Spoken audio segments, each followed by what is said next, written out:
السؤال الأول choose the correct answer from A, B, C or D. اختر الإجابة الصحيحة. نمبر 1 بقول the workers in دير المدينة built. العاملون في دير المدينة بنوا إيه؟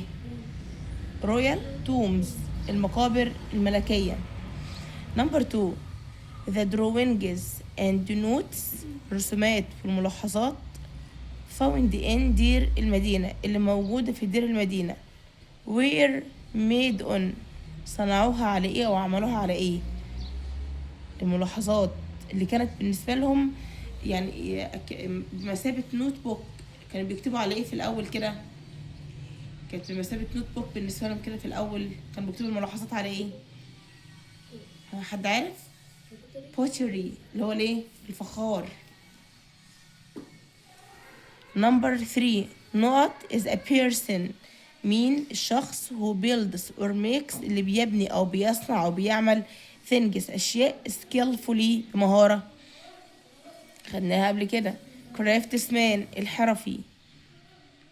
Number 4 the artist الفنان used a small tool استخدم أداة صغيرة to نقط a beautiful design into the stone لكي يعمل تصميم جميل على الحجر.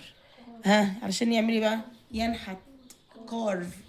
لكي ينحت يعني تصميم جميل على الحجر carve. Number 5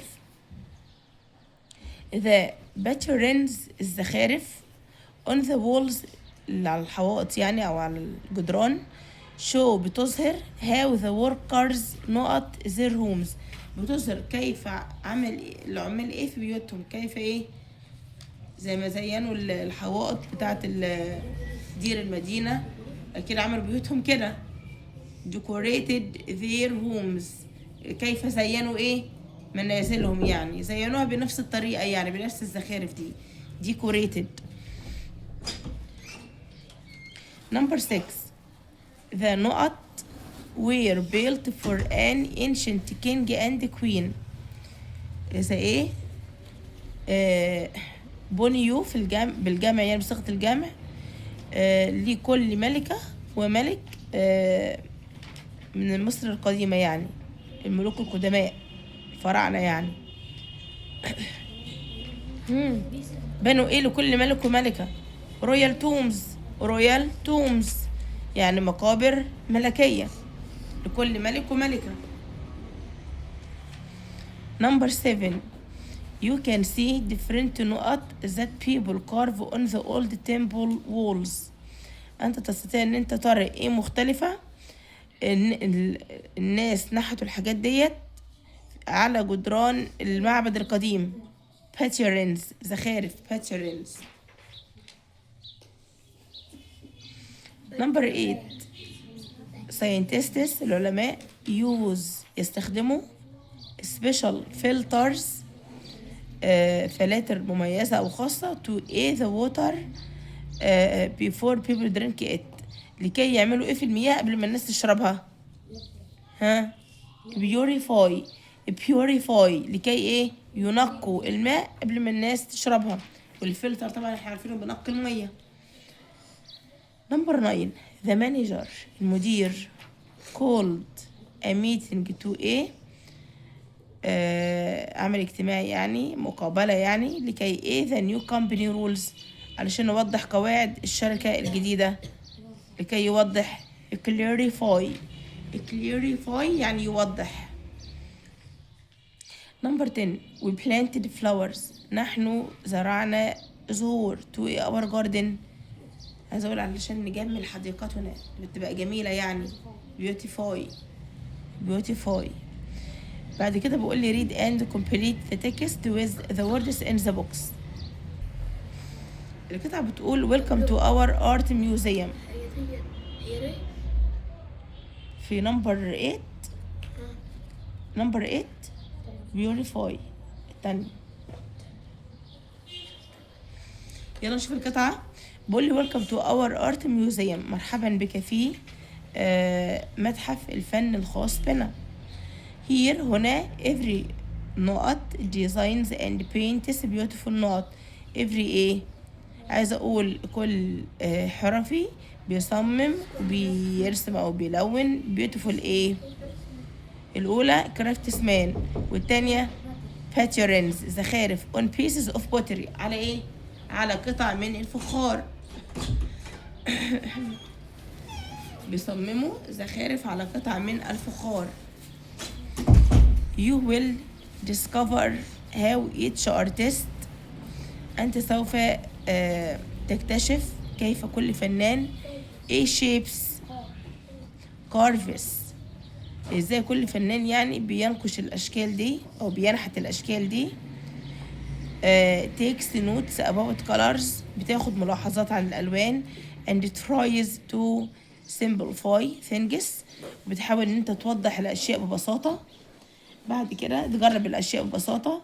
their work عملهم helps clarify يعني يساعد في ان يوضح ancient ايه Egypt مصر القديمة. بيوضح يعني كانوا عايشين ازاي وبيعملوا ايه وكده. some school students decided to نقط the park عايزة اقول يجملوا الحديقة to make it look nicer علشان يجعلها تبدو ايه ألطف او اجمل يبقى beautify. number 2 the teacher helped نقط the new rule for the students clarify يوضح يعني ده الفيرب clarify. number 3 the new teacher هنزود er نحولها لنون. the new teacher at the high school is very experienced and kind teacher. number 4 a famous عايزة أقول مصمم design عايزة أحولها لنون تبقى إيه، تبقى designer هنزود لها er زي teacher. a famous designer يعني مصمم مشهور designed the patterns هو اللي صمم الزخارف on the wall اللي على الحائط. number 5 modern machines الآلات الحديثة simplify work and save time يعني ايه. طبعا احنا هنخليها simplify الآلات الحديثة تبسط العمل وتوفر الوقت. number 6 نقط makes fresh bread and cakes مين اللي بيعمل خبز طازج وكعك بيكر الخباز. هنضيف r نحولها من verb إلى noun. number 7 has she ever ده زمن ايه المضارع تام واستخدمنا هنا ever بمعنى هل سبق لك أو هل سبق لها.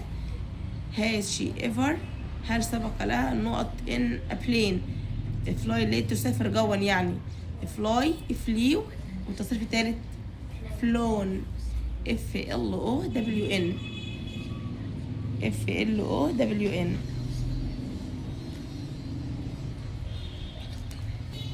يلا نشوف الترتيب. number 1 craftsmen built royal tombs in دير المدينة.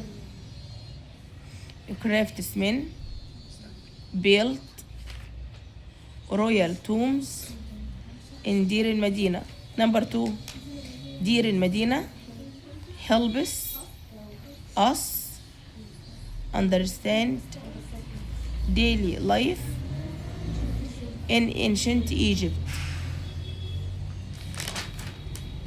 number 3 the artists have discovered and drawings notes. the artists have discovered